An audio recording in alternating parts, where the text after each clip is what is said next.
The year is 64 AD. Rome is in flames, not metaphorically. The most powerful city in the known world is literally being consumed by fire. And in the dark streets, amidst the smell of smoke and the noise of panicked crowds, an elderly man walks carefully, hunched over, trying not to draw attention. He wears a simple tunic of coarse linen, like any freed slave or common worker in the city. His face is marked by the sun and time. His hands, once calloused from pulling fishing nets in the Sea of Galilee, now carry only a wooden staff. This man is Simon Peter, a Galilean, a fisherman, a stranger in one of the most dangerous, cruel, and sophisticated cities the world has ever produced. And he survived in it for years. The question few ask is, how? How did a man from the interior of Judea, without money, without political connections, without Roman citizenship, without imperial protection, manage not only to survive in Rome, but to build an entire community within it? How did he navigate the unwritten rules of a city that devoured foreigners, slaves, and dissidents without batting an eye? To understand this, we need to truly enter that world. We need to smell the streets, hear the noise of the forum, understand the invisible hierarchies that decided who lived and who died. We need to stop imagining Rome as a Hollywood movie and start seeing it as it really was. A living, brutal, fascinating, and extremely dangerous organism for anyone who didn't know the rules of the game. Rome, in the first century, had between 1 and 2 million inhabitants. This made it by far the largest city in the Western world. But this number hides a disturbing reality. The vast majority of these people lived in conditions that today we would classify as a humanitarian emergency. The insulares, Roman apartment buildings, often had 7 or 8 stories. The lower floors were rented by the wealthier residents, who had easy access to escape in case of fire. The upper floors were occupied by the poorer residents, and fires occurred with terrifying frequency. Practically every week, some city block in Rome would catch fire. There was no plumbing on the upper floors, which meant that people cooked with makeshift fires in tiny, poorly ventilated spaces built with cheap wood.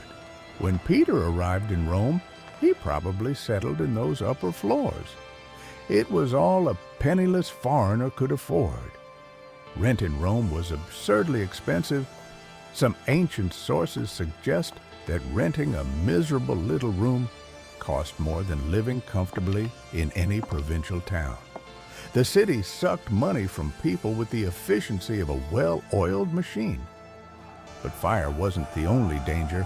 The streets of Rome at night were hunters' territory. The city had no decent public lighting. After the sunset, the narrow streets between the insulae plunged into almost complete darkness. And in this darkness circulated thieves, gangs, drunkards, and all sorts of violent characters. Juvenal, the Roman satirical poet, described this bitterly. Going out at night in Rome without an escort was inviting fate. People threw garbage out of the windows.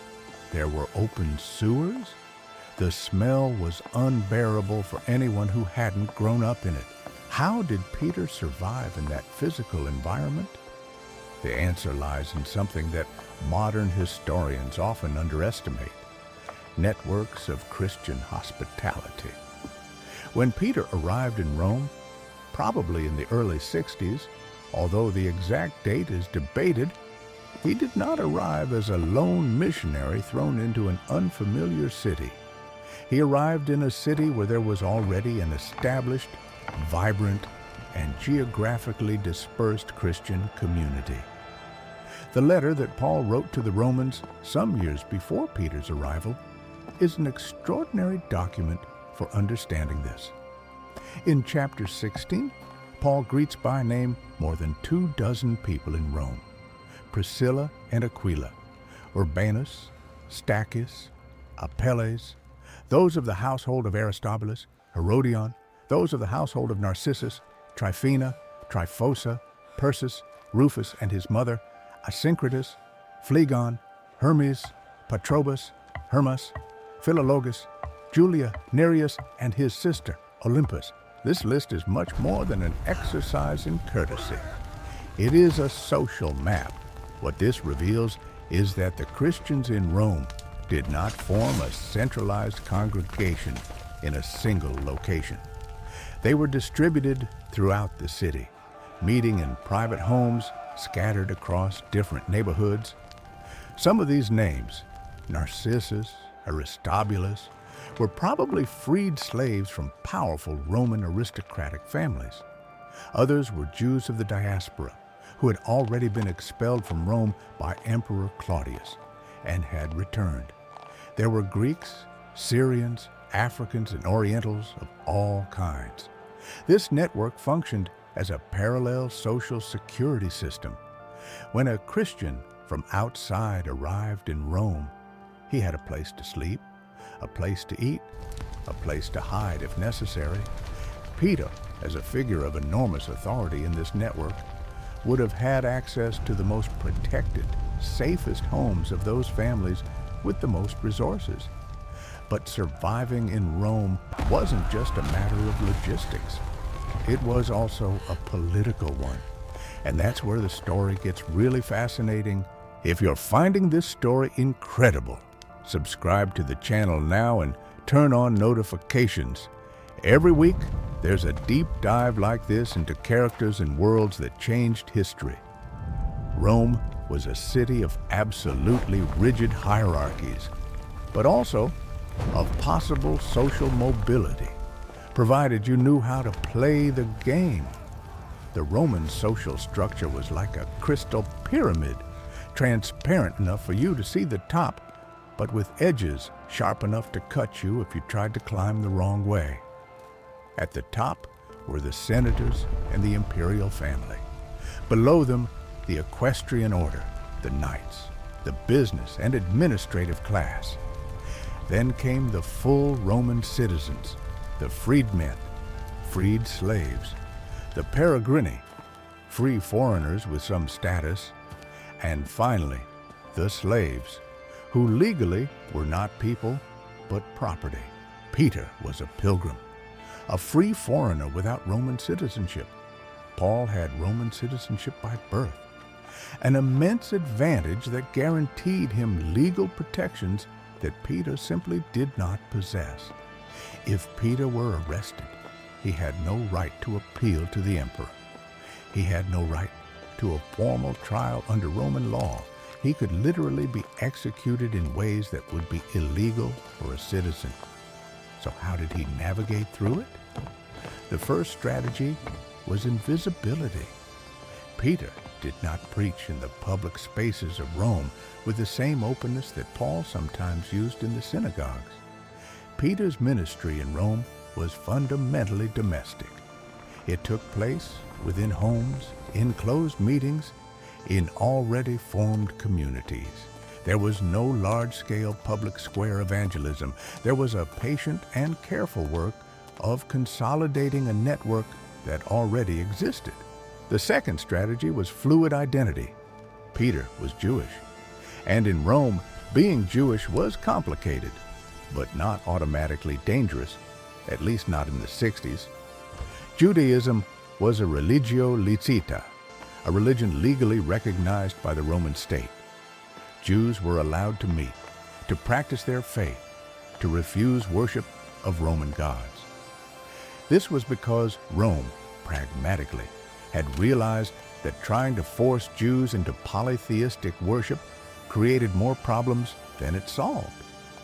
Christianity, in its early years in Rome, was seen by many Romans simply as a Jewish sect, an exotic and noisy variant of Judaism perhaps, but Judaism nonetheless.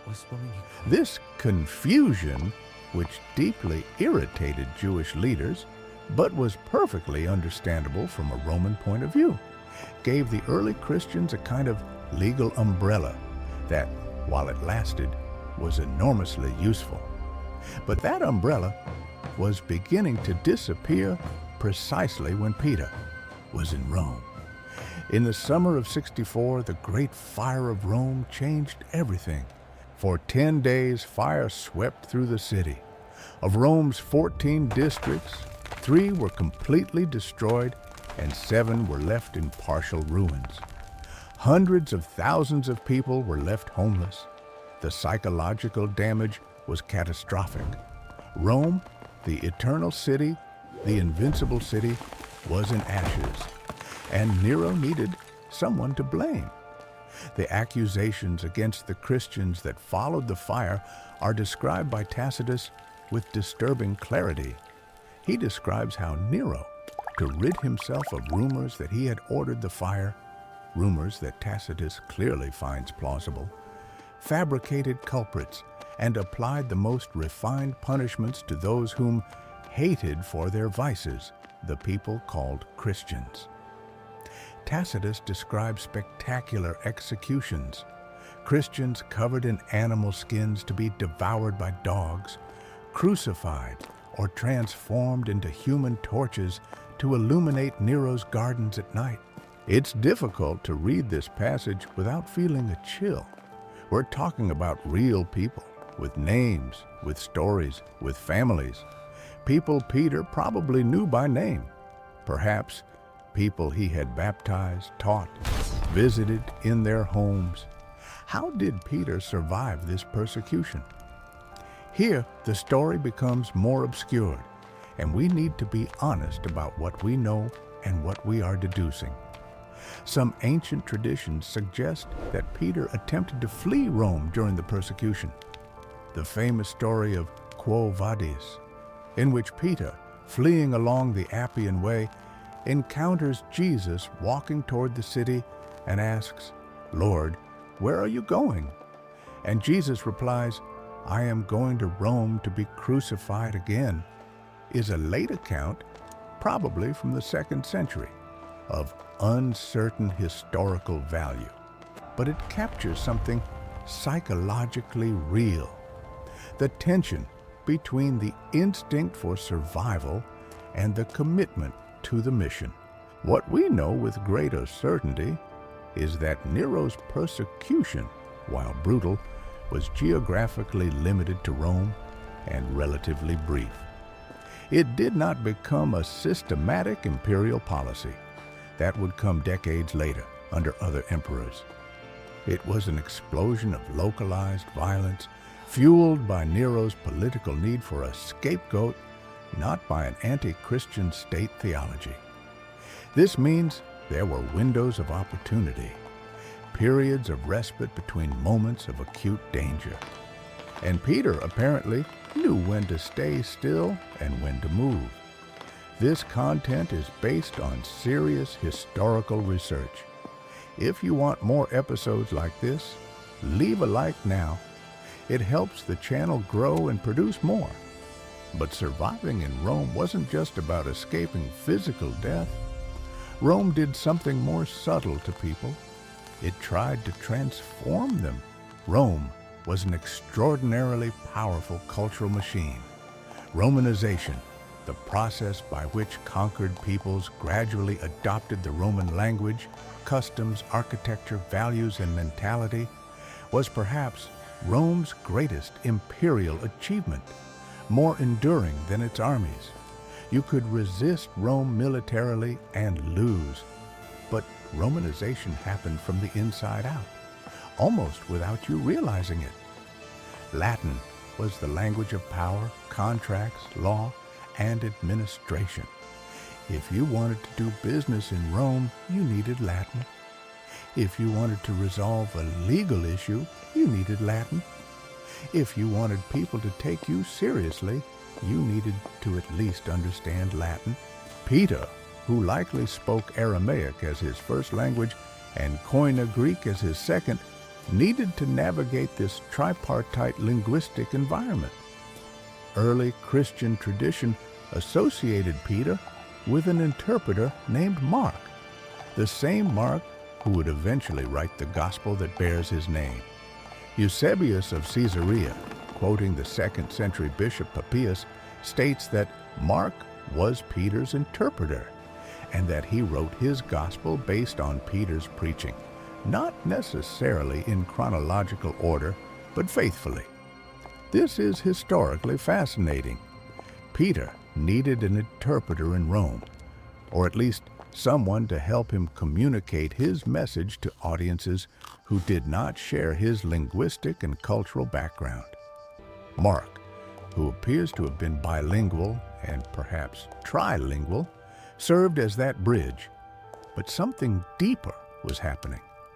Peter wasn't just surviving in Rome, he was, in a way, being transformed by it, just as he was transforming the people around him. The Christian community in Rome that emerges in the Pauline letters and patristic references is remarkably different from the Christian communities of Palestine. It is more ethnically diverse, more sophisticated in some ways, more confronted with Greek philosophical questions and the realities of imperial urban life. It is a community that has to think about what it means to be Christian while enslaved to a Roman senatorial family, to be Christian while a soldier, to be Christian while a merchant in a market dominated by transactions linked to the worship of the gods. These were questions that didn't exist in the same way in Peter's rural Galilee, and Peter had to grow up to answer them. There is a biographical detail about Peter that is frequently mentioned but rarely explored in depth. He was a man who had committed a catastrophic mistake, knew about it, and continued to live with it. Peter's denial 3 times on the night Jesus was arrested before a bonfire in the high priest's courtyard is not merely a dramatic episode in a religious narrative. It is a psychological fact that profoundly shaped who Peter became. Every serious scholar of the New Testament notes how the Gospels, especially Mark, who, as we have seen, is closely associated with Peter, preserve this embarrassing episode with disconcerting honesty. If the Christian community had wanted to erase this moment, it would have erased it. The fact that it remains, and in such detail, suggests that Peter himself did not want to erase it. Why? Because a leader who has survived their own failure and persevered is a leader who conveys something that no narrative of continuous victory can: the possibility of starting over. In Rome, this message had a specific power.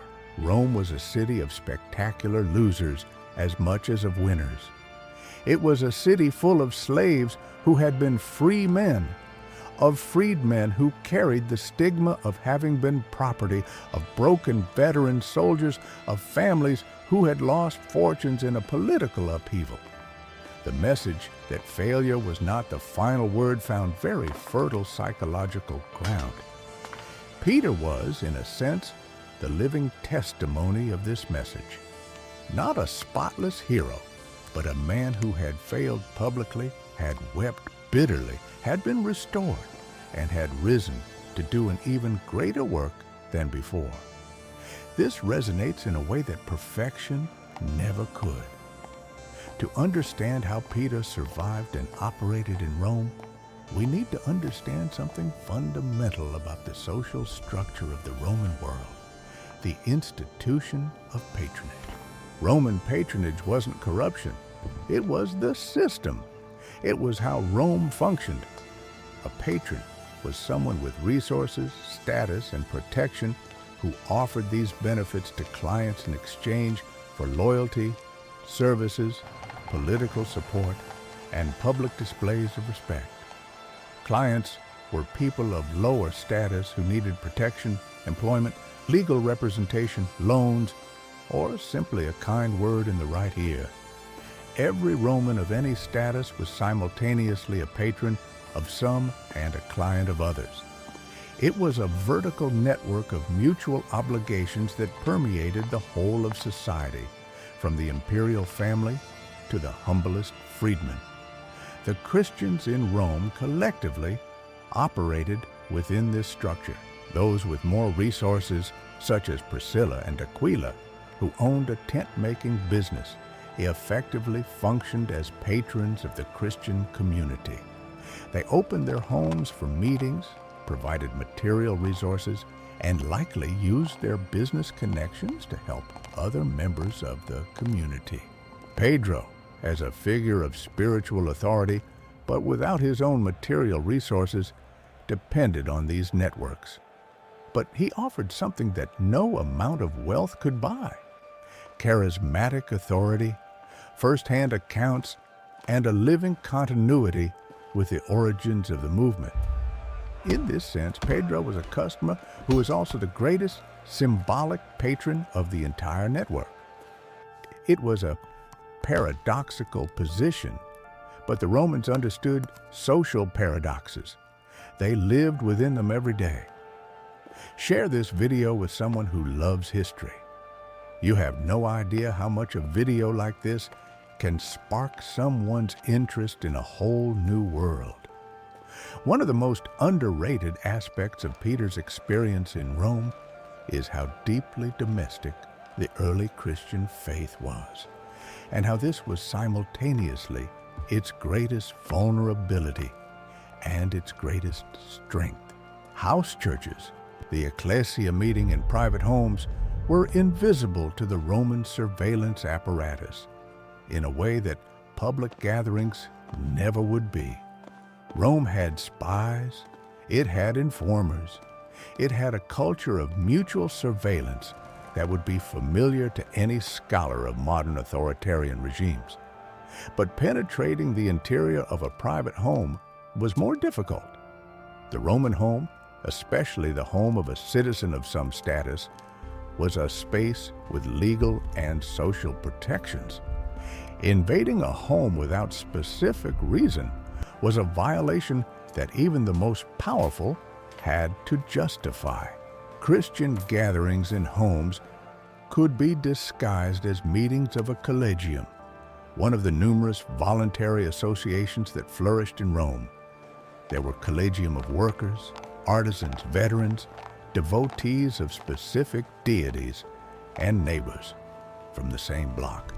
The Roman state had an ambivalent relationship with these associations, sometimes tolerating them, sometimes prohibiting them, depending on how politically threatening they seemed.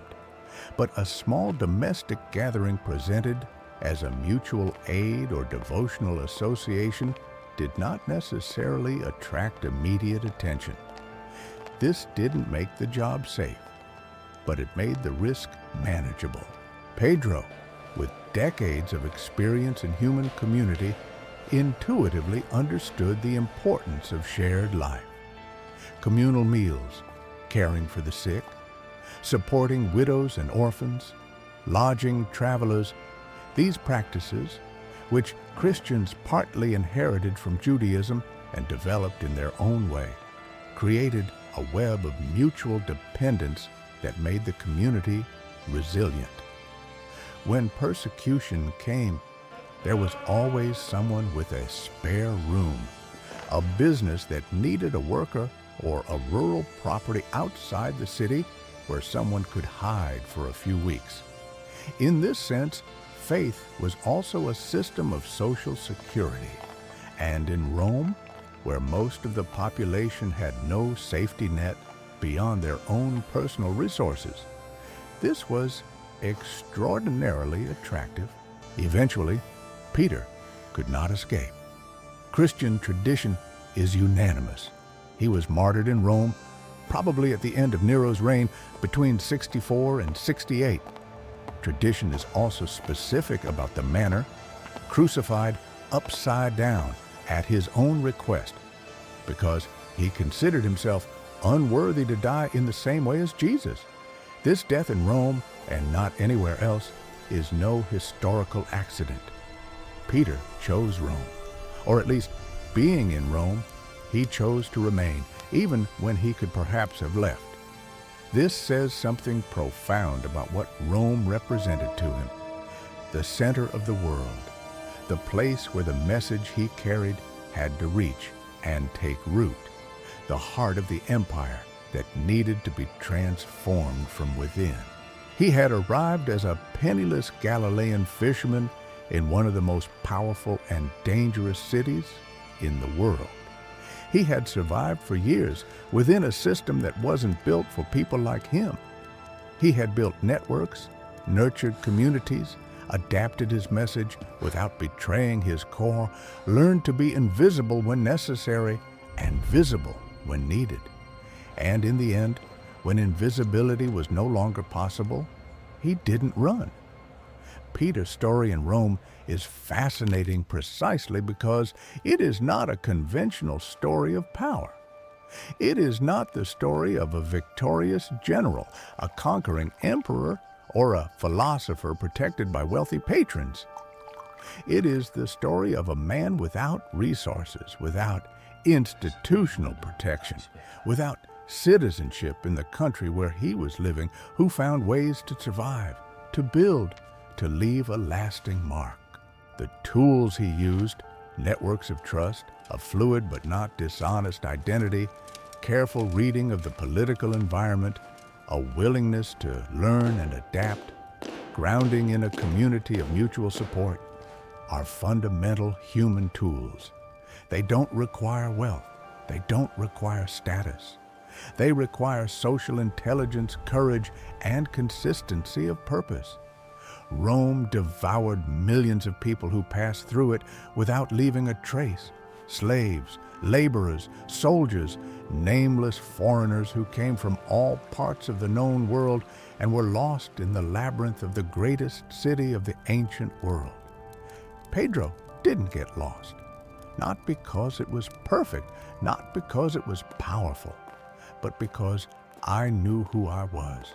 I knew what I was there for, and I knew, with all the weakness and courage that implies, how to stand firm on what mattered while being flexible in everything else.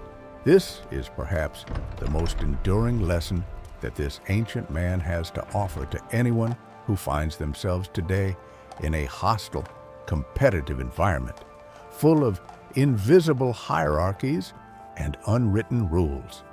Know what you cannot negotiate, and negotiate everything else intelligently and without shame.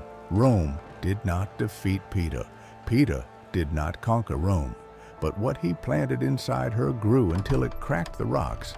If you've made it this far, you're exactly the type of person this channel wants to reach. Comment below. What aspect of Peter's life in Rome surprised you the most? Your answer helps the channel understand what you want to see more of.